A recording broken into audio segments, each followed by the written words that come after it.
ਇਹ ਤਾਂ ਸਰਕਾਰ ਦੇ ਲਈ ਫਿਰ ਕਾਫੀ ਐਕਸਟ੍ਰੀਮ ਜਿਹਾ ਜਿਹੜਾ ਆ ਅਟਰਨੀ ਜੀ ਕੰਮ ਹੈਗਾ ਟਿਰਕਿਆਣਾ ਜੀ ਵੀ ਧੱਕੇ ਦੇ ਨਾਲ ਪੀੜੀ ਜਿਹੜੀ ਉਹ ਦਿੱਤੀ ਜਾ ਰਹੀ ਹੈ ਵੀ ਨਹੀਂ ਅਗਲੇ ਬੰਦੇ ਨੂੰ ਭਾਵੇਂ ਸ਼ੂਗਰ ਹੋਵੇ ਧੱਕੇ ਨਾਲ ਕੁਲਫੀ ਖਵਾਉਣ ਵਾਲੀ ਗੱਲ ਹੋਈ ਪਈ ਹੈ। ਇਹ ਹੋਈ ਕੀ ਜੀ ਜਾਂਦਾ ਹੈ, ਬਣੂਗਾ ਕੀ ਜੀ ਫਿਰ ਇਸ ਦੇ ਵਿੱਚ? ਹਾਂਜੀ, ਕਾਫੀ ਅਨਫੋਰਚੂਨੇਟ ਆ, ਪਰ ਕਿਉਂਕਿ ਜੱਜਾਂ ਦੇ ਕੋਲ ਤੇ ਸਰਕਾਰ ਦੇ ਕੋਲ ਪਾਵਰ ਆ। ਜੇ ਸਰਕਾਰ ਕਵੇ ਕਿ ਮੈਂ ਰਿਮੂਵਲ ਪ੍ਰੋਸੀਡਿੰਗ ਕਰਨੀਆਂ ਨਹੀਂ ਇਹਦੀਆਂ, ਫੋਰ ਐਗਜ਼ਾਮਪਲ ਜੇ ਅਸਾਈਲਮ ਆਫਿਸ ਕਵੇ ਕਿ ਭਾਵੇਂ ਉਹ 7 ਦਿਨਾਂ 'ਚ ਕੋਰਟ ਨੂੰ ਰੈਫਰ ਕਰ ਦੇਵੇ, ਭਾਵੇਂ ਉਹ ਕਹੀਏ ਮਹੀਨੇ ਕਰੇ ਨਾ, ਹੈ ਨਾ। ਸੋ ਐਂਡ ਆਫ ਦਾ ਡੇ ਸਰਕਾਰ ਦੀ ਮਰਜ਼ੀ ਆ। ਜਿਹੜਾ ਆਪਾਂ ਮੈਮੋ ਡਿਸਕਸ ਕੀਤਾ ਸੀਗਾ ਪੀਡੀ ਮੈਮੋ, ਉਹਨੇ ਜੀ ਐਨਫੋਰਸਮੈਂਟ ਪ੍ਰਾਇਓਰਟੀ ਦੱਸੀ ਹੋਈਆਂ ਕਿ ਕਿਹੜੇ 3 ਕਿਸਮ ਦੇ ਜਿਹੜੇ ਬੰਦੇ ਆ, ਕ੍ਰਿਮੀਨਲ ਹੋ ਗਏ, ਸਮਗਲਰ ਹੋ ਗਏ, ਜਿਹੜੇ ਪਬਲਿਕ ਸੇਫਟੀ ਨੂੰ ਥ੍ਰੈਟ ਨੇ, ਰਾਈਟ ਨੇ। ਜਿਹੜੇ ਲੋਕੀ ਉਹਨਾਂ ਨੇ ਐਨਫੋਰਸਮੈਂਟ ਪ੍ਰਾਇਓਰਟੀ 'ਚ ਹੈਗੇ ਨੇ। ਸੋ ਜਿਹੜੇ ਨਵੇਂ ਕੇਸ ਜਿਹੜੇ ਆਏ ਆ ਉਹ ਤਾਂ ਸਾਰੇ ਐਨਫੋਰਸਮੈਂਟ ਪ੍ਰਾਇਓਰਟੀ 'ਚ ਹੀ ਆ। ਜਿੱਦਾਂ ਆਪਾਂ ਕਿਹਾ ਸੀ, ਇਹਨਾਂ ਨੇ 2020 ਦੀ ਨਵੰਬਰ ਜਿਹੜੀ ਵੀ ਤਰੀਕ ਇਹਨਾਂ ਨੇ ਡਿਸਾਈਡ ਕੀਤੀ ਸੀ। ਆਪਾਂ ਗੱਲ ਕਰ ਰਹੇ ਹਾਂ ਜਿਹੜੇ ਪੁਰਾਣੇ ਕੇਸ ਹੈ ਨਾ। ਹੁਣ ਪੁਰਾਣੇ ਵਿਚਾਰੇ ਉੱਦਾਂ ਦੁਖੀ ਆਏ ਹੋਏ ਆ ਕਿ ਯਾਰ ਇੰਨੀ ਦੇਰ ਹੋ ਗਈ, ਇੰਨੇ ਸਾਲ ਹੋ ਗਏ, ਤਰੀਕ ਆ ਨਹੀਂ ਰਹੀ, ਤੇ ਉਹ ਪੁਰਾਣਿਆਂ ਨੂੰ ਉਹ ਕਹਿ ਰਹੇ ਕਿ ਤੁਸੀਂ ਐਨਫੋਰਸਮੈਂਟ ਪ੍ਰਾਇਓਰਟੀ 'ਚ ਨਹੀਂ। ਹੁਣ ਦੇਖੋ ਗੱਲ ਏਦਾਂ ਕਿ ਸਿਸਟਮ ਜੇ ਇਹਨਾਂ ਨੇ ਕਿਹਾ ਕਿ 6 ਮਹੀਨੇ 'ਚ ਨਵੇਂ ਕੇਸਾਂ ਦਾ ਨਿਪਟਾਰਾ ਕਰਨਾ, ਪਹਿਲੀ ਗੱਲ ਤਾਂ ਇਹ ਹੈ ਕਿ ਉਹ ਨਿਪਟਾਰਾ ਹੋਊਗਾ ਕਿੱਦਾਂ ਜਦ ਤੱਕ ਪੁਰਾਣੇ ਕੇਸ ਰਫਾ ਦਫਾ ਨਹੀਂ ਹੋਊਗੇ। ਰਫਾ ਦਫਾ ਕਰਨ ਦੇ 2-3 ਚਾਂਸ ਹੀ ਆ, ਜਾਂ ਤਾਂ ਸਾਰਿਆਂ ਨੂੰ ਬੁਲਾ ਕੇ ਛੇਤੀ 10-10 15-15 ਮਿੰਟ ਦੀ ਹੀਅਰਿੰਗ ਕਰਕੇ ਹੀਅਰਿੰਗ ਕਰਕੇ ਕੇਸ ਨੂੰ ਅਪਰੂਵ ਕਰੋ, ਹੈ ਨਾ। ਤੇ ਜਾਂ ਫਿਰ ਜਿਹੜੇ ਸਾਰੇ ਕੇਸ ਆ ਉਹਨਾਂ ਨੂੰ ਡਿਸਮਿਸ ਕਰੋ ਫਟਾਫਟ ਹੀ। ਸੋ ਹੁਣ ਇਹੀ ਹੈ ਕਿ ਇਹ ਜਿਹੜੇ ਕੇਸ ਆ ਇਹ ਡਿਸਮਿਸ ਕਰ ਰਹੇ ਨੇ ਤਾਂ ਕਿ ਇਹਨਾਂ ਦਾ ਜਿਹੜਾ ਨਵੇਂ ਸਿਸਟਮ ਤੇ ਸ਼ਿਫਟ ਕਰਨ ਜਾ ਰਹੇ ਆ ਉਹ ਤਾਂ ਹੀ ਕਰ ਪਾਓਗੇ ਜੇ ਸਾਰੇ ਕੇਸ ਜਿਹੜੇ ਆ ਡਿਸਮਿਸ ਹੋ ਗਏ। ਤੇ ਹੁਣ ਚੱਕਰ ਇਹ ਹੈ ਕਿ ਜਿਹੜੀ ਪੋਲਿਟਿਕਸ ਹੈਗੀ ਹੈ ਇਸ ਦੇਸ਼ ਦੀ, ਉਹ ਜਿਹੜੀ ਰਿਵੋਲਵ ਅਰਾਊਂਡ ਕਰਦੀ ਆ ਹਿਸਪੈਨਿਕ ਇਮੀਗ੍ਰੇਸ਼ਨ ਉੱਤੇ, ਸਾਊਥ ਅਮਰੀਕਨ ਇਮੀਗ੍ਰੇਸ਼ਨ ਉੱਤੇ, ਕਿਉਂਕਿ ਸਭ ਤੋਂ ਵੱਡਾ ਜਿਹੜਾ ਤੁਪਕਾ ਉਹੀ ਆ।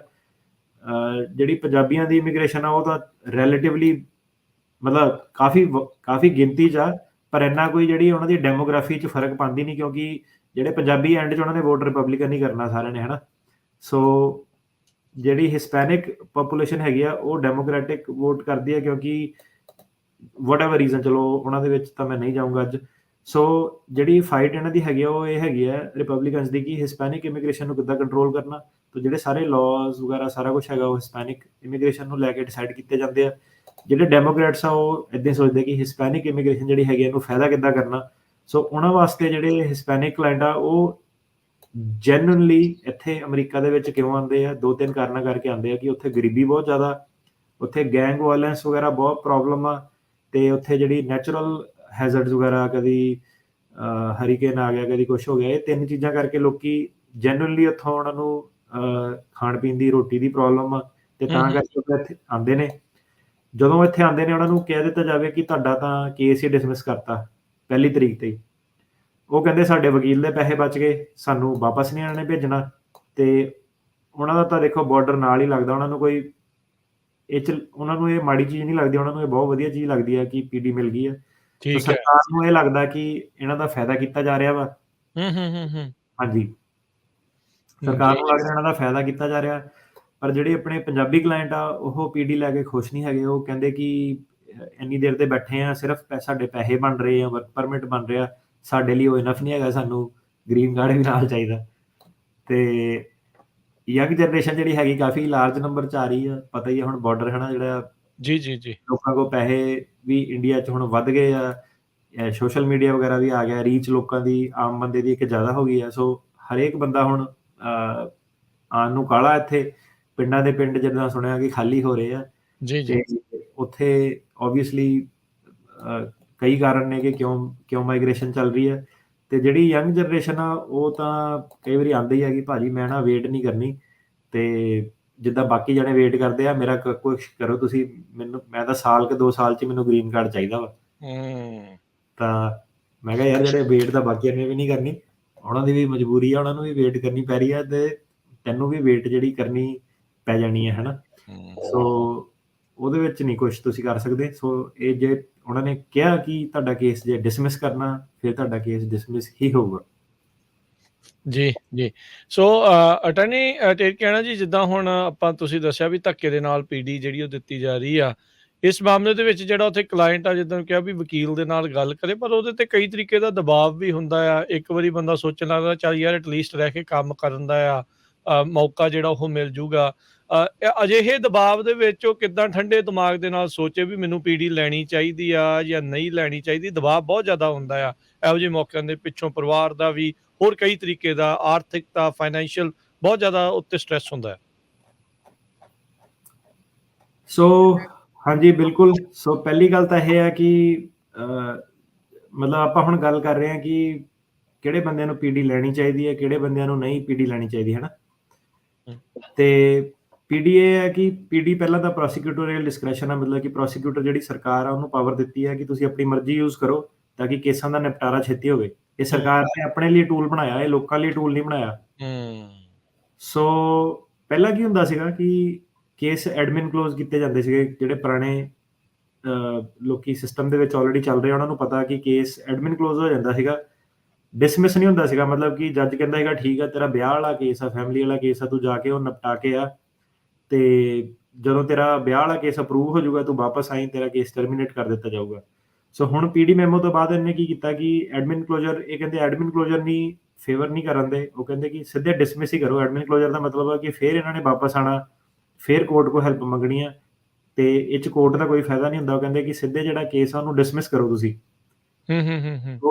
ਸੋ ਸੀਗੀ ਉਹ ਵੀ ਪੀਡੀ, ਉਹ ਵੀ ਪ੍ਰੋਸੀਕਿਊਟੋਰੀਅਲ ਦੀ ਡਿਸਕ੍ਰੈਸ਼ਨ ਸੀਗੀ। ਪਰ ਹੁਣ ਜਿਹੜੀ ਅੱਜ ਕੱਲ੍ਹ ਪੀਡੀ ਚੱਲ ਰਹੀ ਹੈ ਉਹ ਕਹਿੰਦੇ ਕਿ ਡਿਸਮਿਸ ਕਰਾਉਣਾ, ਡਿਸਮਿਸ ਕਰਾ ਲਓ, ਹੋਰ ਕੁਝ ਨਹੀਂ ਦੇਣਾ ਤੁਹਾਨੂੰ, ਹੈ ਨਾ। ਜ਼ਿਆਦਾਤਰ ਇਹ ਜਿਹੜਾ ਸੈਂਟੀਮੈਂਟ ਹੈ ਇਹਦੇ ਵਿੱਚ ਤੁਸੀਂ ਪੁੱਛਿਆ ਕਿ ਕਿਹੜੇ ਲੋਕਾਂ ਨੂੰ ਫਾਇਦਾ ਹੁੰਦਾ, ਕਿਹੜੇ ਲੋਕਾਂ ਨੂੰ ਨੁਕਸਾਨ ਹੁੰਦਾ, ਕਿਹਨਾਂ ਨੂੰ ਪੀਡੀ ਲੈਣੀ ਚਾਹੀਦੀ ਹੈ, ਕਿਹਨਾਂ ਨੂੰ ਨਹੀਂ ਪੀਡੀ ਲੈਣੀ ਚਾਹੀਦੀ ਆ। ਪਹਿਲਾਂ ਤਾਂ ਗੱਲ ਕਰੀਏ ਜਿਹੜੇ ਲੋਕੀ ਲੀਗਲ ਆਏ ਆ, ਵੀਜ਼ੇ ਤੇ ਆਏ ਆ, I-94 ਆ ਜਿਹਨਾਂ ਨੂੰ ਮਿਲਿਆ ਜਾਂ ਪੈਰੋਲ ਮਿਲਿਆ, ਮਤਲਬ ਕਿ ਜਿਹੜੇ ਪੱਕੇ ਹੋ ਸਕਦੇ ਇੱਥੇ ਵਿਆਹ ਕਰਾ ਕੇ, ਉਹਨਾਂ ਨੂੰ ਤਾਂ ਉਹਨਾਂ ਦੇ ਲਈ ਨੋ ਬ੍ਰੇਨਰ ਹੈਗਾ ਕਿ ਪੀਡੀ ਲੈ ਲਓ। ਜੇ ਤੁਹਾਡੀ ਉਮਰ ਯੰਗ ਆ, ਤੁਸੀਂ ਇੱਥੇ ਵਿਆਹ ਕਰਾਉਣਾ ਕਿਸੇ ਕੁੜੀ ਨਾਲ, ਵਿਆਹ ਦੇ ਵੀ ਜਿਹੜੇ ਪ੍ਰੋਸਪੈਕਟ ਆ ਚਾਂਸ ਵੱਧ ਜਾਂਦੇ। ਹੁਣ ਕੀ ਆ ਕਿ ਕਈ ਵਾਰੀ ਕੀ ਆ ਕਿ ਜਿਹੜੇ ਇੱਥੇ US ਸਿਟੀਜ਼ਨ ਹੈਗੇ ਆ, ਉਹ ਜਦੋਂ ਆਪਣੇ ਜਵਾਕਾਂ ਦਾ ਉਹਨਾਂ ਨੇ ਵਿਆਹ ਕਰਾਉਣਾ ਨਾ, ਉਹ ਸਾਡੇ ਕੋਲ ਕੰਸਲਟੇਸ਼ਨ ਲੈਂਦੇ ਆ, ਪੁੱਛਦੇ ਆ ਕਿ ਆਹ ਵਾਲੇ ਮੁੰਡੇ ਨਾਲ ਵਿਆਹ ਹੋ ਰਿਹਾ, ਇਹ ਕੱਚਾ ਵਾ, ਇਹਦਾ ਏਦਾਂ ਇਹਦਾ ਕੀ ਸਟੇਟਸ ਹੈਗਾ, ਕਿ ਪਹਿਲਾਂ ਸਾਨੂੰ ਦੱਸੋਗੇ ਇਹ ਪੱਕਾ ਹੋ ਸਕਦਾ ਬੰਦਾ, ਫਿਰ ਆਪਾਂ ਇਹਦਾ ਜਿਹੜਾ ਵਿਆਹ ਉਹ ਆਪਣੀ ਕੁੜੀ ਦਾ ਇਹਦੇ ਨਾਲ ਕਰਨਾ। ਸੋ ਪਹਿਲਾਂ ਤਾਂ ਇਹ ਹੈ ਕਿ ਜੇ ਤੁਹਾਨੂੰ ਪੀਡੀ ਮਿਲ ਗਈ ਆ ਤੇ ਤੁਸੀਂ ਲੀਗਲ I-94 ਤੁਸੀਂ ਸਟੇਟਸ ਤੇ ਆਏ ਸੀਗੇ, ਤੁਸੀਂ ਸਿੱਧੇ ਹੀ ਵਿਆਹ ਕਰਾ ਕੇ 485 ਕਰ ਸਕਦੇ ਆ। ਤੁਹਾਡੇ ਉਹਲੇ ਜਿਹੜੇ ਸੀਗੀ ਪ੍ਰੋਬਲਮ ਤੁਹਾਡੀ ਸੋਲਵ ਹੋ ਜਾਊਗੀ ਕਿ ਤੁਸੀਂ ਕੋਰਟ 'ਚ ਫਸੇ ਨਹੀਂ। ਸੋ ਜਿਹੜੇ I-94 ਜਿਹੜਾ ਨੂੰ ਮਿਲਿਆ, ਮੇਰੇ ਹਿਸਾਬ ਨਾਲ ਨੋ ਬ੍ਰੇਨਰ ਆ ਕਰ ਲਓ, ਵਿਆਹ ਕਰਾ ਕੇ ਤੁਸੀਂ ਪੱਕੇ ਹੋ ਸਕਦੇ ਆ। ਹੁਣ ਗੱਲ ਕਰੀਏ ਆਹੀ ਪੱਕੇ ਲੋਕਾਂ ਦੀ, ਫੈਮਿਲੀ ਬੇਸਡ ਆਪਸ਼ਨ ਦੇ ਥਰੂ, ਹੈ ਨਾ। ਜੇ ਘਰ ਵਾਲੀ ਦੇ ਥਰੂ ਤੁਸੀਂ ਪੱਕੇ ਹੋ ਸਕਦੇ ਆ, ਤੇ ਜਿਹਨਾਂ ਦੇ ਜਵਾਕ 21 ਸਾਲ ਤੋਂ ਉੱਤੇ ਹੋ ਗਏ ਆ, ਕਾਫੀ ਸਾਰੇ ਕੇਸ ਸਾਡੇ ਕੋਲ ਇੱਦਾਂ ਦੇ ਸੀਗੇ ਜਿਹੜੇ 1990, 2000, 1980 ਵਾਲੇ ਵੀ ਇਵਨ ਫਸੇ ਹੋਏ ਸੀਗੇ, ਡਿਨਾਈ ਹੋਏ ਸੀਗੇ, ਲੱਗੀ ਹੋਈ ਸੀਗੀ, ਤੇ simply motion to reopen file ਕਰਕੇ BIA ਦੇ ਮੂਹਰੇ ਜੱਜ ਨੇ ਪੀਡੀ ਦੇ ਦਿੱਤੀ। ਮਤਲਬ ਕਿ ਉਹਨਾਂ ਨੇ ਇੱਦਾਂ ਦੇ ਕਲਾਇੰਟ ਆਏ ਲੱਖਾਂ ਡਾਲਰ, ਮਤਲਬ ਲਿਟਰਲੀ ਲੱਖਾਂ ਡਾਲਰ ਦੇ ਵਿੱਚ ਉਹਨਾਂ ਨੇ ਕਿਹੜੇ ਵਕੀਲ ਕੋਲ ਨਹੀਂ ਗਏ, ਕਿਹੜੀ ਚੀਜ਼ ਉਹਨਾਂ ਨੇ ਨਹੀਂ ਟਰਾਈ ਕੀਤੀ, ਪਰ ਸਿਸਟਮ ਇੱਦਾਂ ਦਾ ਸੀਗਾ, ਕਦੀ ਉਹਨਾਂ ਦੀ ਗੱਲ ਨਹੀਂ ਬਣੀ। ਸੋ ਪੀਡੀ ਇੱਕ ਇਹੋ ਜਿਹੀ ਚੀਜ਼ ਹੈ ਕਿ ਉਹ ਜਿਹੜੇ ਲੋਕੀ ਸੀਗੇ ਜਿਨ੍ਹਾਂ ਦਾ ਕੁਝ ਨਹੀਂ ਹੋ ਸਕਦਾ ਸੀਗਾ, ਜਵਾਕ ਇੱਥੇ 21 ਸਾਲ ਦੇ ਸੀਗੇ ਉਦੋਂ, ਉਹ ਲੀਗਲੀ ਆਏ ਸੀਗੇ।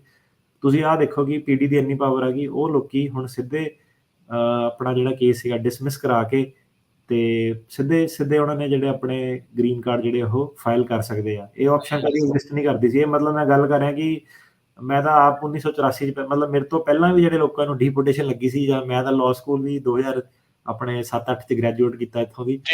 ਪੁਰਾਣੇ ਕੇਸ ਜਿਹੜੇ ਸੀਗੇ ਜਿਹਨਾਂ ਦਾ ਸੋਚਿਆ ਨਹੀਂ ਸੀਗਾ ਲੋਕਾਂ ਨੇ ਪੱਕੇ ਹੋ ਸਕਦੇ ਆ, ਉਹ ਬੰਦੇ ਜਿਹੜੇ ਪੀਡੀ ਦੇ ਥਰੂ ਹੁਣ ਪੱਕੇ ਹੋ ਰਹੇ ਆ। ਮੋਸਟਲੀ ਸਾਡੇ ਜਿਹੜੇ ਕਲਾਇੰਟ ਆਉਂਦੇ ਆ ਇਲੀਗਲ ਆਉਂਦੇ ਆ, ਬਾਰਡਰ ਟੱਪਦੇ ਆ, ਪਰ ਇਹਨਾਂ ਦੇ ਵਿੱਚ ਵੀ ਬਾਰਡਰ ਟੱਪੇ ਲੋਕਾਂ ਦੇ ਵਿੱਚ ਵੀ ਆਪਸ਼ਨ ਆ ਜਾਂਦੀ ਹੈ, ਅੱਗੇ ਵਿਆਹ ਹੋ ਜਾਂਦਾ ਇਹਨਾਂ ਦਾ, ਬੱਚੇ ਹੋ ਜਾਂਦੇ ਆ, ਕਈਆਂ ਦੇ ਪੈਰੈਂਟਸ ਪੱਕੇ ਹੋ ਜਾਂਦੇ ਆ। ਸੋ ਜਿਹੜੇ ਕੱਚੇ ਲੋਕ ਜਿਹੜੇ ਆਏ ਸੀਗੇ, ਉਹਨਾਂ ਦਾ ਸਵਾਲ ਮੇਨ ਰਹਿੰਦਾ ਕਿ ਮੈਨੂੰ ਪੀਡੀ ਲੈਣੀ ਚਾਹੀਦੀ ਹੈ ਕਿ ਨਹੀਂ ਲੈਣੀ ਚਾਹੀਦੀ ਆ। ਮੇਰੇ ਹਿਸਾਬ ਨਾਲ ਜਿਹਨਾਂ ਦਾ ਵਾਈਫ ਗ੍ਰੀਨ ਕਾਰਡ ਹੋਲਡਰ ਜਾਂ US ਸਿਟੀਜ਼ਨ ਹੈਗੀ ਆ, ਜਾਂ ਜਿਹਨਾਂ ਦੇ ਪੇਰੈਂਟਸ ਹੈਗੇ ਕੱਚੇ ਬੰਦਿਆਂ ਨੂੰ ਬੱਚਿਆਂ ਦੇ ਥਰੂ ਕੋਈ ਫਾਇਦਾ ਨਹੀਂ ਹੋ ਸਕਦਾ, ਉਹਨਾਂ ਨੂੰ ਸਿਰਫ ਆਪਣੇ ਸਪਾਊਸ ਦੇ ਥਰੂ ਜਾਂ ਪੈਰੈਂਟ ਦੇ ਥਰੂ ਫਾਇਦਾ ਹੋ ਸਕਦਾ। ਮੇਰੇ ਹਿਸਾਬ ਦੇ ਨਾਲ ਜੇ ਤੁਸੀਂ ਮੇਰੇ ਤੋਂ ਪੁੱਛੋ ਤਾਂ ਪੀਡੀ ਲੈ ਲੈਣੀ ਚਾਹੀਦੀ ਹੈ। ਕਿਉਂ ਲੈਣੀ ਚਾਹੀਦੀ ਹੈ? ਕਿਉਂਕਿ ਤੁਹਾਡਾ ਵਰਕ ਪਰਮਿਟ ਵਗੈਰਾ ਐਕਸਟੈਂਡ ਹੋ ਜਾਣਾ। ਜਿਹੜੀ ਫੈਮਿਲੀ ਪਟੀਸ਼ਨ ਲੋਕੀ ਬਾਹਰ ਜਾਣ ਤੋਂ ਡਰਦੇ ਆ, ਬਹੁਤ ਜ਼ਿਆਦਾ ਡਰ ਲੋਕਾਂ ਨੇ ਫੈਲਾਇਆ ਹੋਇਆ, ਉਹਦੇ ਵਿੱਚ ਇੱਦਾਂ ਕਿ ਜਿਹੜੇ ਪੈਰਾਲੀਗਲ ਜਾਂ ਥੱਲੇ ਕਮਿਊਨਿਟੀ ਦੇ ਸਲਾਹਕਾਰ ਆ, ਜਾਂ ਜਿਹੜੀ ਕਹਿ ਲਓ ਓਵਰ ਦਾ ਡਾਈਨਿੰਗ ਟੇਬਲ ਲੋਕੀ ਐਡਵਾਈਸ ਦਿੰਦੇ ਆ ਨਾ, ਉਹ ਇਹ ਚੀਜ਼ ਤੋਂ ਡਰ ਜਾਂਦੇ ਕਿ ਅੱਛਾ ਹੁਣ ਬਾਹਰ ਚੱਲ ਜਾਣਾ, ਪਤਾ ਨਹੀਂ ਕਿੱਦਾਂ ਹੋਣਾ, ਬਸ ਸਾਡੇ ਗੱਲ ਨਾ ਪੈ ਜਾਵੇ ਬੰਦਾ। ਪ੍ਰੋਸੈਸ ਬੜਾ ਸਟ੍ਰੇਟ ਫਾਰਵਰਡ ਆ। ਜੇ ਤੁਹਾਡਾ ਕੇਸ ਡਿਸਮਿਸ ਹੋ ਜਾਂਦਾ, ਤੁਹਾਡੇ ਤੇ ਕੋਈ ਡੀਪੋਰਟੇਸ਼ਨ ਨਹੀਂ ਲੱਗਣੀ, ਤੁਹਾਨੂੰ ਸਿਰਫ ਆਪਣੀ ਜਿਹੜੀ ਅਨਲੌਫੁਲ ਪ੍ਰੈਜ਼ੈਂਸ ਆ ਉਹ ਵੇਵ ਕਰਨੀ ਪੈਣੀ ਹੈ 601A ਵੇਵਰ ਦੇ ਥਰੂ। ਬੜਾ ਸਿੱਧਾ ਪ੍ਰੋਸੈਸ ਆ, ਕੋਈ ਇੰਨੀ ਜ਼ਿਆਦਾ ਟੈਕਨੀਕੈਲਿਟੀ ਨਹੀਂ ਹੈਗੀ।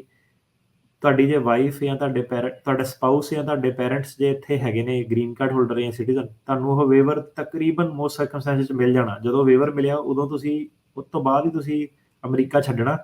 ਤੇ ਵੇਵਰ ਦਾ ਮਤਲਬ ਇਹੀ ਹੈਗਾ ਕਿ ਇਹਦੀ ਕੱਚੀ ਸਟੇ ਜਿਹੜੀ ਮਾਫ ਕਰ ਦਿੱਤੀ ਜਾਵੇ, ਤੇ ਜਿਹੜੀ ਡੀਪੋਟੇਸ਼ਨ ਆ ਉਹ ਤੁਹਾਡੀ ਪੀਡੀ ਨੇ ਤੋੜਤੀ ਆ। ਮਤਲਬ ਕਿ ਜਿਹੜਾ ਅੰਬੈਸੀ ਦੇ ਵਿੱਚ ਅਫਸਰ ਹੈਗਾ ਉਹ ਤੁਹਾਨੂੰ ਇਹਨਾਂ ਗਰਾਊਂਡ ਤੇ ਨਹੀਂ ਰੋਕ ਸਕਦਾ ਕਿ ਤੂੰ ਕੱਚਾ ਗਿਆ ਸੀਗਾ, ਤੂੰ ਸਾਇਲਮ ਕੀਤਾ ਜਾਂ ਤੂੰ ਕੱਚਾ ਉੱਥੇ ਰਿਹਾ, ਕਿਉਂਕਿ ਤੁਹਾਡੇ ਕੋਲ ਆਲਰੇਡੀ ਵੇਵਰ ਹੈਗਾ। ਤੇ ਤੁਹਾਡਾ ਠੀਕ ਜਿਹੜਾ ਫੈਮਿਲੀ ਬੇਸਡ ਵਾਲਾ ਕੇਸ ਆ ਉਹ ਸੇਮ ਜਿਹੜਾ ਬਾਕੀਆਂ ਦਾ ਜਿੱਦਾਂ ਕੇਸ ਹੁੰਦਾ ਉਸੇ ਹਿਸਾਬ ਦਾ ਕੇਸ ਹੈਗਾ। ਤੁਸੀਂ ਸਿਰਫ ਆਪਣੀ ਇੰਟਰਵਿਊ ਲਈ ਜਾਣਾ ਮਹੀਨੇ 2 ਮਹੀਨੇ ਵਾਸਤੇ। ਲੋਕੀ ਹੁਣ ਇਹ ਪੁੱਛਦੇ ਆ ਕਿ ਹਾਂਜੀ ਵਕੀਲ ਸਾਹਿਬ ਗਰੰਟੀ ਹੈਗੀ? ਕੋਈ ਗਰੰਟੀ ਕੋਈ ਕਿਸੇ ਦੀ ਨਹੀਂ ਦੇ ਸਕਦਾ। ਆਫ ਕੋਰਸ ਗਰੰਟੀ ਜੇ ਮੈਨੂੰ ਉਹ ਲਿਖ ਕੇ ਦੇ ਦੇਵੇ ਸਰਕਾਰ ਕਿ ਗਰੰਟੀ ਤੇਰੇ ਕਲਾਇੰਟ ਦਾ ਅਪਰੂਵ ਕਰ ਦੇਣਾ, ਮੈਂ ਅੱਗੋਂ ਤੁਹਾਨੂੰ ਗਰੰਟੀ ਵੰਡ ਦੂੰਗਾ, ਇਦਾਂ ਦੀ ਗਰੰਟੀ ਕੋਈ ਨਹੀਂ ਹੋਣੀ। ਪਰ ਇਹਦਾ ਮਤਲਬ ਇਹ ਨਹੀਂ ਹੈਗਾ ਕਿ ਜੇ ਗਰੰਟੀ ਨਹੀਂ ਹੈਗੀ ਤੇ ਕੰਮ ਨਹੀਂ ਹੋ ਸਕਦਾ। ਤੁਸੀਂ ਹਰੇਕ ਚੀਜ਼ ਜਿਹੜੀ ਗਰੰਟੀ ਤਾਂ ਤੁਹਾਡਾ ਅਸਾਈਲਮ ਜਿੱਤੇ ਦੀ ਵੀ ਨਹੀਂ ਹੈਗੀ, ਗਰੰਟੀ ਤੁਹਾਡਾ ਅਪੀਲ ਦੀ ਜਿੱਤੇ ਦੀ, ਗਰੰਟੀ ਤਾਂ ਕਿਸੇ ਵੀ ਚੀਜ਼ ਦੀ ਨਹੀਂ ਹੈਗੀ। ਪਰ ਜੀ ਇਹ ਹੈ ਕਿ ਜਿਹੜਾ ਆਹ ਵਾਲਾ ਕੇਸ ਹੈਗਾ ਪੀਡੀ ਲੈ ਕੇ ਤੁਹਾਡਾ ਹਾਈ ਪਰਸੈਂਟਾਈਲ, ਮਤਲਬ ਕਿ ਬਹੁਤ ਜ਼ਿਆਦਾ ਚਾਂਸ ਹੈਗੇ ਕਿ ਤੁਸੀਂ ਕੋਰਟ ਤੋਂ, ਮਤਲਬ ਕੋਰਟ ਦੀ ਬਜਾਏ ਜੇ ਤੁਸੀਂ ਕਿਤੋਂ ਵੀ USCIS ਤੋਂ, ਅੰਬੈਸੀ ਤੋਂ, ਕਿਤੋਂ ਵੀ ਹੋਰ ਰਿਲੀਫ ਲੈ ਸਕਦੇ ਹੋ, ਉਹ ਬੈਟਰ ਆਪਸ਼ਨ ਆ।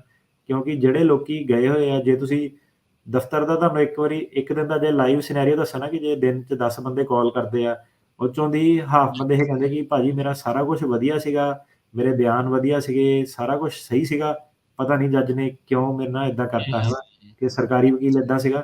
ਸੋ ਏਦਾਂ ਕਿ ਕਈ ਵਾਰੀ ਧੱਕਾ ਹੋ ਜਾਂਦਾ ਬੰਦੇ ਨਾਲ ਕੋਰਟ ਦੇ ਵਿੱਚ। ਸੋ ਇਹ ਹੈ ਕਿ ਜੇ ਫੈਮਿਲੀ ਬੇਸ ਦੀ ਆਪਸ਼ਨ ਤੁਹਾਡੀ ਨਿਕਲਦੀ ਆ, ਪੀਡੀ ਲੈ ਲਓ, ਹੁਣ ਮਿਲ ਰਹੀ ਆ। ਤੇ ਬਾਅਦ 'ਚ ਹੋਣਾ ਏਦਾਂ ਕਿ ਆਪਣੀ ਜਿਹੜੀ ਕਮਿਊਨਿਟੀ ਆ ਬਹੁਤ ਦੇਖਾ-ਦੇਖੀ 'ਚ ਬਹੁਤ ਯਕੀਨ ਰੱਖਦੀ ਆ। ਜੀ ਜਿਹੜੇ ਅੱਜ ਪੀਡੀ ਲੈ ਰਹੇ ਆ ਉਹਨਾਂ ਨੂੰ ਫਲ ਮਿਲਣਾ 2 ਸਾਲ ਬਾਅਦ, 3 ਸਾਲ ਬਾਅਦ, ਹਨਾ। ਠੀਕ ਤੇ ਹੈ। ਤੁਸੀਂ ਉਦੋਂ ਪੀਡੀ ਲਈ ਨਹੀਂ ਹੋਣੀ, ਤੁਸੀਂ ਕਹਿਣਾ ਬਾਕੀ ਸਾਰੇ ਪੱਕੇ ਹੋ ਗਏ, ਮੇਰਾ ਹੁਣ ਕੀ ਹੋਊਗਾ? ਹੂੰ, ਉਦੋਂ ਪੀਡੀ ਨਹੀਂ ਹੋਣੀ। ਇਹ ਸਰਕਾਰ ਦੀ ਪੀਡੀ ਆ।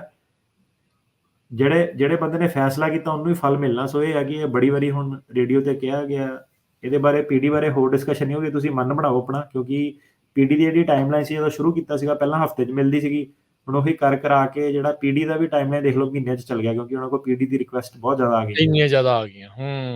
ਜੀ। ਤੇ ਫਾਈਨਲੀ ਗੱਲ ਕਰੀਏ ਵੀਕ ਕੇਸ, ਜਿਹੜੇ ਮਤਲਬ ਕਿ ਕਈਆਂ ਦੇ ਬਿਆਨ ਥੱਲੇ ਡਾਕੂਮੈਂਟ ਗੜਬੜ ਹੋਇਆ, ਸਾਨੂੰ ਆਪ ਹੀ ਕਹਿੰਦੇ ਕਿ ਭਾਜੀ ਮੇਰਾ ਮੈਡੀਕਲ ਗਲਤ ਲੱਗਾ ਹੋਇਆ, ਮੈਨੂੰ ਡਰ ਲੱਗਦਾ ਕਿ ਜੱਜ ਖਰਾਬ ਨਾ ਕਰ ਦੇਵੇ ਜਾਂ ਮੇਰੇ ਮੈਂ ਐਫੀਡੇਵਿਟ ਗਲਤ ਲਾਇਆ। ਜਿਹਨਾਂ ਨੂੰ ਲੱਗਦਾ ਕਿ ਉਹਨਾਂ ਦਾ ਅਸਾਈਲਮ ਕੇਸ ਡਿਨਾਈ ਹੋ ਸਕਦਾ, ਉਹ ਸਿੱਧੇ ਆਪਣਾ ਜਿਹੜਾ ਪੀਡੀ ਲੈ ਲਓ ਸਿੱਧੇ। ਤੇ ਕਾਫੀ ਜਿਹੜੇ ਲੋਕੀ ਹੈਗੇ ਆ ਜਿਹੜੇ ਸਤਰਕ ਆ, ਉਹ ਸਿੱਧੇ ਆ ਕੇ ਉਹਨਾਂ ਨੂੰ ਪਤਾ ਉਹਨਾਂ ਦਾ ਕੇਸ ਕਿੱਥੇ ਸਟੈਂਡ ਕਰਦਾ। ਆਪਾਂ ਪੁੱਛਿਆ ਕਿਉਂ ਨਹੀਂ ਲੜਦਾ ਨਾ, ਉਹ ਕਹਿੰਦਾ ਏਦਾਂ ਹੋ ਗਿਆ, ਕੇਸ 'ਚ ਆਹ ਚੀਜ਼ ਹੋ ਗਈ ਸੀਗੀ, ਤਾਂ ਮੈਨੂੰ ਨਹੀਂ ਲੱਗਦਾ ਕਿ ਇਹ ਜੱਜ ਨੇ ਕਰਨਾ। ਗਰਾਂਟ ਜਿਹੜੇ ਵੀ ਲੁਈਜ਼ੀਆਨਾ, ਜਾਰਜੀਆ ਵਾਲੇ, ਓਰੀਗਨ ਵਾਲੇ ਜਿਹੜੇ ਕੇਸ ਫਸੇ ਹੋਏ ਆ, ਜਿਹਦੇ 'ਚ ਜੱਜ ਨਹੀਂ ਤੁਹਾਨੂੰ ਰਿਲੀਜ਼ ਕਰ ਰਿਹਾ, ਤੁਹਾਡਾ ਚੇਂਜ ਆਫ ਵੈਨਿਊ ਨਹੀਂ ਗਰਾਂਟ ਕਰ ਰਿਹਾ, ਜਿਹੜੇ ਵੀ 15-20% 20% ਤੋਂ ਘੱਟ ਰੇਟਿੰਗ ਵਾਲੇ ਜੱਜ ਆ, ਮੇਰੇ ਹਿਸਾਬ ਨਾਲ ਉਹਨਾਂ ਨੂੰ ਪੀਡੀ ਜਿਹੜੀ ਆ ਉਹ ਲੈ ਲੈਣੀ ਚਾਹੀਦੀ ਆ। ਜੇ ਦੇਰ ਸਵੇਰ ਉਹਨਾਂ ਦਾ ਕੋਈ ਹੋਰ ਅਸਾਈਲਮ ਦਾ ਕੇਸ ਬਣੂਗਾ ਉਹ ਲਾ ਸਕਦੇ ਆ, ਪਰ ਪੀਡੀ ਲੈ ਕੇ ਫਾਇਦਾ ਹੈ। ਇੱਕ ਜੱਜ ਦੀ ਜੇ 20% ਰੇਟਿੰਗ ਆ, ਉਹਦਾ ਕਹਿਣ ਦਾ ਮਤਲਬ ਆ ਕਿ 100 'ਚੋਂ 80 ਕੇਸ ਡਿਨਾਈ ਕੀਤੇ ਆ। ਜੀ। ਲੋਕਾਂ ਨੂੰ ਲੱਗਦਾ ਕਿ ਬਾਬੇ ਦੀ ਕਿਰਪਾ ਹੋ ਜਾਣੀ, ਕੁਛ ਹੋ ਜਾਣਾ, ਏਦਾਂ ਉਹਨਾਂ ਦਾ ਨਹੀਂ ਡਿਨਾਈ ਹੋਣਾ, ਏਦਾਂ ਕੁਛ ਨਹੀਂ ਹੁੰਦਾ। ਉੱਤੋਂ ਜੇ ਸਰਕਾਰੀ ਵਕੀਲ ਮਾੜਾ ਆ ਗਿਆ ਤੇ ਫਿਰ ਜਿਹੜੇ 20% ਵੀ ਉਹਨਾਂ ਨੇ ਕੀਤੇ ਹੁੰਦੇ ਨਾ, ਕਈ ਵਾਰੀ ਤਾਂ ਕੀਤੇ ਹੁੰਦੇ ਕਿ ਸਰਕਾਰੀ ਵਕੀਲ ਸਵਾਲ ਨਹੀਂ ਪੁੱਛਦਾ, ਸਹੀ ਨਹੀਂ ਪੁੱਛਦਾ। ਕਈ ਵਾਰੀ ਜੇ ਏਦਾਂ ਦਾ ਕੰਬੀਨੇਸ਼ਨ ਲੱਗੇ ਕਿ ਜੱਜ ਲੋ % ਰੇਟਿੰਗ ਵਾਲਾ ਤੇ ਉੱਤੋਂ ਦੀ ਜਿਹੜਾ ਸਰਕਾਰੀ ਵਕੀਲ ਆ ਉਹ ਕਵੇ ਮੈਂ ਵੱਟ ਕੱਢਣੇ ਆ ਕੇਸ ਦੇ, ਤਾਂ ਫਿਰ ਏਦਾਂ ਆ ਕਿ 3-3, 4-4, 5-5 ਘੰਟੇ ਜਿਹੜਾ ਕ੍ਰਾਸ ਐਗਜ਼ਾਮੀਨੇਸ਼ਨ ਆਮ ਗੱਲ ਆ ਉਲਝਾ ਲੈਂਦੇ ਆ ਬੰਦਿਆਂ ਨੂੰ। ਸੋ ਵੀਕ ਕੇਸ ਵਾਲੇ ਜਿਹੜੇ ਲੋਕ ਆ ਉਹ ਪੀਡੀ ਬਾਰੇ ਜ਼ਰੂਰ ਸੋਚਣ। ਕਈਆਂ ਦੇ ਕੇਸ ਜਿਹੜੇ ਆ ਡਿਨਾਈ ਹੋ ਗਏ ਆ, ਸਾਡੇ ਖੁਦ ਦੇ ਇਦਾਂ ਦੇ ਆ। ਕਾਫੀ ਸਾਰੇ ਲੋਕਾਂ ਨੂੰ ਜਿਹੜੇ ਮੇਰੇ ਕਲਾਇੰਟ ਸੁਣਦੇ ਆ ਉਹਨਾਂ ਨੂੰ ਮੈਂ ਖੁਦ ਕਾਲ ਕਰਕੇ ਕਿਹਾ ਕਿ ਯਾਰ ਤੂੰ ਪੀਡੀ ਲੈ ਲਾ। ਥੱਲੇ ਉਹਨਾਂ ਦਾ ਕੇਸ ਮੈਂ ਨਹੀਂ ਕੀਤਾ ਸੀਗਾ, ਥੱਲੇ ਉਹਨਾਂ ਦਾ ਕਿਸੇ ਹੋਰ ਵਕੀਲ ਨੇ ਕੀਤਾ ਸੀਗਾ, ਉੱਪਰੋਂ ਆਇਆ। ਪਰ ਜਿਹੜਾ ਬੋਰਡ ਆਫ ਇਮੀਗ੍ਰੇਸ਼ਨ ਅਪੀਲ ਆ ਉਹਦੇ ਵਿੱਚ ਕੀ ਆ ਕਿ ਨਵਾਂ ਐਵੀਡੈਂਸ ਨਹੀਂ ਸਬਮਿਟ ਹੋ ਸਕਦਾ, ਰੈਕਡ ਜਿਹੜਾ ਕਲੋਜ਼ ਜਿਹੜਾ ਉਹ ਆਲਰੇਡੀ ਹੋ ਗਿਆ, ਤੇ ਕਈ ਵਾਰੀ ਬਿਆਨ ਗਲਤ ਹੋਏ ਹੁੰਦੇ ਆ। ਹੁਣ ਉਹਨੂੰ ਜੇ ਤੁਸੀਂ ਹੁਣ ਕਲਾਇੰਟਾਂ ਦੀ ਜੇ ਗੱਲ ਕਰੀਏ ਕੀ ਆ ਕਿ ਉਹਨੂੰ ਤੁਸੀਂ ਦੱਸੋ ਕਿ ਜਿਹੜਾ ਬੋਰਡ ਆਫ ਇਮੀਗ੍ਰੇਸ਼ਨ ਅਪੀਲ ਆ ਇਹਦੀ ਹਿਸਟੋਰੀਕਲੀ ਸਿਰਫ ਇਹ 10% ਕੇਸ BIA ਅਪਰੂਵ ਕਰਦਾ, ਮਤਲਬ ਕਿ ਇਹ ਡੇਟਾ ਉਹਨਾਂ ਦਾ ਕਹਿਣ ਦਾ ਮਤਲਬ ਕਿ ਹਜ਼ਾਰਾਂ 'ਚ ਕੇਸ ਜਿਹੜੇ 90% ਕੇਸ ਜਿਹੜੇ ਡਿਨਾਈ ਹੁੰਦੇ ਆ। ਜਿਹੜੇ ਵੀ ਐਡਵਰਸ ਕ੍ਰੈਡੀਬਿਲਿਟੀ ਵਾਲੇ ਕੇਸ ਆ ਜਿਸ 'ਚ ਬਿਆਨ ਗਲਤ ਹੋ ਗਏ ਸੀਗੇ, ਤਕਰੀਬਨ ਉਹ ਕੇਸ ਜਿਹੜੇ ਡਿਨਾਈ ਹੁੰਦੇ ਆ। ਜਿਹੜੇ ਲੀਗਲ ਇਸ਼ੂ ਆ, ਮੁੱਦੇ ਆ, ਰੀਲੋਕੇਸ਼ਨ ਵਾਲੇ, ਉਹ ਵਾਲੇ ਕੇਸ ਜਿੱਤ ਹੋ ਸਕਦੇ ਆ। ਪਰ ਜਿਹ 'ਚ ਹੁਣ ਬੰਦੇ ਨੇ ਗੜਬੜੀ ਕਰਤੀ, ਹਮਲੇ ਗਲਤ ਦੱਸਤੇ, ਬੰਦੇ ਗਲਤ ਦੱਸਤੇ, ਪਾਰਟੀ ਦੇ, ਹੁਣ ਉਹ ਵਾਲਾ ਬੰਦਾ ਵੀ ਕਈ ਵਾਰੀ ਕਹਿੰਦਾ ਕਿ ਨਹੀਂ ਭਾਜੀ ਮੈਂ ਪੀਡੀ ਨਹੀਂ ਲੈਣੀ, ਮੇਰਾ ਸਰਨਾ ਨਹੀਂ, ਮੈਂ ਤਾਂ ਕੇਸ ਹੀ ਲੜਨਾ, ਮੈਂ ਤਾਂ ਗ੍ਰੀਨ ਕਾਰਡ ਹੀ ਲੈਣਾ। ਸੋ ਆਫ ਕੋਰਸ ਗ੍ਰੀਨ ਕਾਰਡ ਵੱਡੀ ਚੀਜ਼ ਆ, ਗ੍ਰੀਨ ਕਾਰਡ ਦਾ ਲਾਭ ਜ਼ਿਆਦਾ, ਪਰ ਇੱਦਾਂ ਕਿ ਦੇਖੋ 10% ਅਪਰੂਵਲ ਰੇਟਿੰਗ ਆ BIA ਦੀ। ਕੇਸ ਜੇ ਤੁਹਾਡਾ ਵੀਕ ਆ, ਤੁਸੀਂ ਥੋੜ੍ਹਾ ਜਿਹਾ ਉਹਨੂੰ ਧਿਆਨ ਨਾਲ ਸੋਚੋ ਕਿ ਕੀ ਕਹਿਣ ਦੀ ਕੋਸ਼ਿਸ਼ ਕੀਤੀ ਜਾ ਰਹੀ ਆ।